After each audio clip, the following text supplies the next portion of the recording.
तुम्ही पाहत आहात MCN न्यूज मराठी। अकोला जिल्ह्यातल्या वार्शी टाकळी तालुक्यातील कोथळी बुद्रुक गावात हनुमान जयंतीनिमित्त जयंतीच्या 3 दिवसात गेल्या कित्येक वर्षांपासून एक अनोखी पंगत पार पडते आणि ही अनोखी पंगत देण्यात येते ती वानर सेनेला। या गावातील मुंगसाजी महाराज संस्थानच्या वतीने माकडांना त्यांना आवडणाऱ्या मिष्ठांनांची पंगत देण्यात येते आणि विशेष म्हणजे माकडं ही अगदी शिस्तीत पंक्तीत बसून या मिष्ठांनावर ताव मारतात। या घनदाट जंगलात असलेल्या हनुमान मंदिरात गेल्या 20 वर्षांपासून ही परंपरा सुरू आहे। सुरुवातीला संस्थांसमोर जेवणाचं ताट वाढण्यात आलं आणि पुढे निमंत्रणाचा मानापमान न ठेवता माकडे थेट झाडावरून खाली उतरले आणि येऊन रांगेत बसलेत। हनुमान जयंतीनिमित्त वानर सेनेचा हा अनोखा पाहुणचार पाहून आणि ही शिस्तीतली पंगत माणसांनाही लाजवणारी आहे।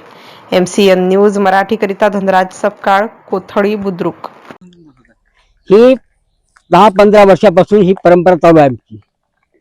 ही वानर प्राणी नसून ही मानव प्राणी आहेत।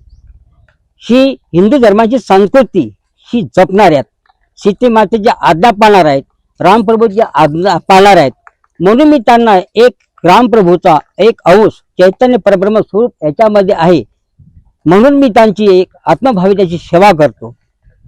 ही कोणावर अन्याय न अत्याचार करणारे आहेत, रामप्रभूची आज्ञा पाळणारे असून सीताफळ रामफळाला सेवन करत नाहीत।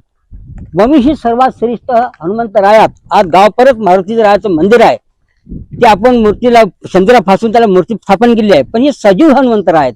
या सजीव हनुमंतरायाला रोजच्या तारखेला तुम्ही जर भोजन दिलं तर हे अन्नाचे अपेक्षित आहेत, त्यांना रोज अन्न असावं ही प्रत्येकाच्या मनामध्ये भावना असावं की प्रत्येक आपल्या प्रांतातली आपल्या परिसरात जे वानर सेना असेल यांना प्रत्येकाने आपल्या परिवारातलेच आणि भूमी ही पुत्र आहेत म्हणून याची अन्नाची आणि व्यवस्था करावी।